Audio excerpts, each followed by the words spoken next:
Halo sahabat, semangat pagi, kabar baik tentunya ya, sehat selalu. Nah, ini nih akan saya diskusikan masalah tentang kesendirian. Nah, kenapa nih orang biasanya ada yang suka menyendiri? Nah, mungkin teman-teman punya anak atau punya cucu atau punya tetangga yang suka menyendiri. Nah, ternyata orang yang suka menyendiri ini punya kelebihan teman-teman ya. Jadi biasanya orang yang suka menyendiri itu orang yang sangat cerdas. Karena kalau orang yang menyendiri ini fokus pada diri sendiri, tapi jangan dianggap fokus kepada diri sendiri artinya bukan tidak peduli pada orang lain. Bahkan orang yang penyendiri ini punya sifat karakter yang sangat baik, yaitu sangat-sangat suka membantu orang lain. Nah, di samping orang penyendiri itu cerdas, seorang penyendiri itu orangnya sangat kooperatif. Jadi kalau misalkan diminta bantuan, dia pasti akan lebih dulu membantu sebelum orang lain turun tangan. Apalagi dalam hal musibah yang bersifat sosial, seorang penyendiri ini biasanya memberikan respon yang lebih cepat untuk hal-hal yang dianggap krusial oleh dia. Jadi sifatnya yang selalu ingin membantu orang lain itu merupakan karakter yang utama. Lalu ketiganya, sifat orang penyendiri ini biasanya tidak peduli dengan omongan orang. Apapun orang lain omongkan tentang kita, I don't care ya. Jadi dia tidak akan, misalkan ada yang membicarakan tentang karakter dia akan cuek aja, dia tidak akan pedulikan apalagi sampai membalas. Itu tidak akan dia lakukan. Karena dia sendiri lebih percaya pada diri sendiri, karena dia sendiri lebih memilih untuk diam karena dia anggap diam itu adalah emas. Keempat, orang yang suka menyendiri ini biasanya orangnya cerdas. Cerdas karena apa? Karena orang penyendiri ini merupakan pengamat dari hal-hal yang ada di sekitar dia. Dia amati, misalkan dia melihat di internet ada hal-hal yang bersifat kesejarahan, bersifat sosial, juga yang bersifat tentang karakter orang-orang, tentang hal yang terjadi di sekitarnya. Dia pasti itu akan dia perhatikan oleh dirinya, sehingga dia akan mengambil intisari dan insight daripada kejadian-kejadian di sekitar dia.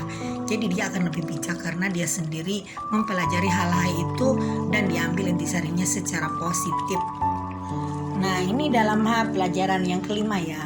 Orang yang suka menyendiri karena dia orang cerdas, dia suka sekali materi-materi hal-hal, topik-topik yang berbau sejarah, berbau psikologis, yang berbau mistis ya. Dia biasanya suka sekali hal itu, dan dia akan merenungkan hal itu dengan cara memperbandingkannya dengan hal-hal yang lain, sehingga dia nanti dengan kecerdasannya dia akan mengambil hal-hal yang positif untuk kehidupan dia, lalu untuk dibagikan ke orang-orang sekitar dia.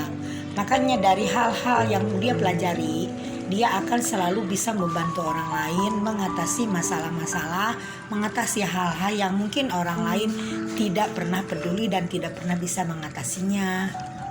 Lalu yang kelimanya, orang penyendiri itu biasanya punya sifat yang lebih religius ya teman-teman ya. Mungkin bukan dalam artian kita secara ritual suka melakukan keagamaan yang sangat kental, mungkin tidak begitu. Tapi dia secara psikologis, dia memang orangnya lebih mengutamakan ke hal-hal yang bersifat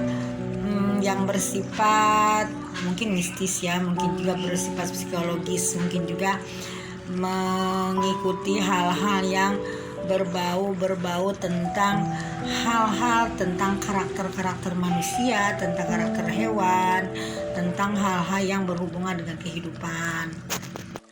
Lalu keenamnya, orang penyendiri itu biasanya penyayang. Dia mungkin akan lebih penyayang terhadap hewan, terhadap tumbuhan, terhadap anak-anak, terhadap orang tua, terhadap siapapun. Nah, terutama dia tidak akan tega melihat hewan yang terlantar di tengah jalan. Biasanya dia akan pedulikan itu masalah-masalah hewan. Biasanya dia akan dekat dengan kucing. Nah, biasanya orang penyendiri itu akan punya hewan peliharaan, mungkin anjing atau mungkin kucing. Tapi pada umumnya biasanya dia punya peliharaan kucing, teman-teman. Jadi yang ketujuh, orang penyendiri itu biasanya easy going orangnya. Jadi dia orangnya tidak jelimet, tidak akan memperkarakan hal-hal yang kecil, tapi dia akan lebih melihat sebuah situasi, sebuah kasus dengan dari perspektif yang lebih luas dan lebih tinggi. Jadi biasanya sifatnya itu akan adem untuk yang lain. Jadi dia akan menjadi seorang negosiator yang ulung karena dia sendiri punya karakter-karakter yang bisa mendekatkan hal-hal orang-orang, mengademkan orang-orang yang berniat jahat, dan akan bisa mengademkan orang-orang yang bersifat dan berkarakter buruk. Lalu yang kedelapan, orang-orang yang suka menyendiri ini biasanya orangnya cool dan low profile. Dia sendiri tidak suka menonjol. Kalau misalkan dia ada di tempat-tempat yang ramai, dia pasti akan mengambil sudut di ruangan sudut yang strategis untuk memperhatikan orang-orang di sekitar. Tapi dia sendiri tentunya bukan untuk memfitnah dan untuk mempergunjingkan orang dalam hatinya, tidak teman-teman ya.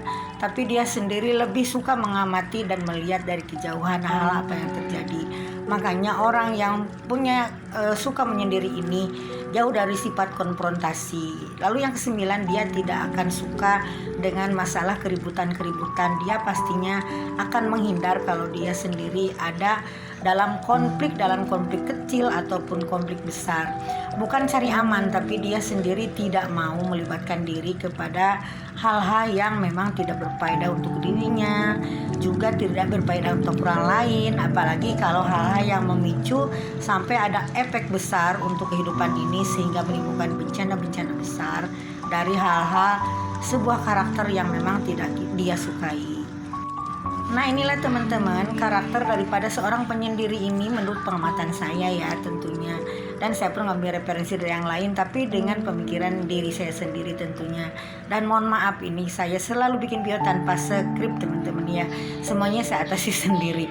Semoga teman-teman dan kita semua bisa mengambil insight-nya daripada video saya teman-teman ya. Oke, sekian dulu, mudah-mudahan sehat selalu. Kalau tidak keberatan, monggo subscribe, like, dan share ke teman-teman kalau sekiranya video ini bermanfaat. Oke teman-teman, sekian dulu, mudah-mudahan sehat selalu. Bye for now. Bye for now.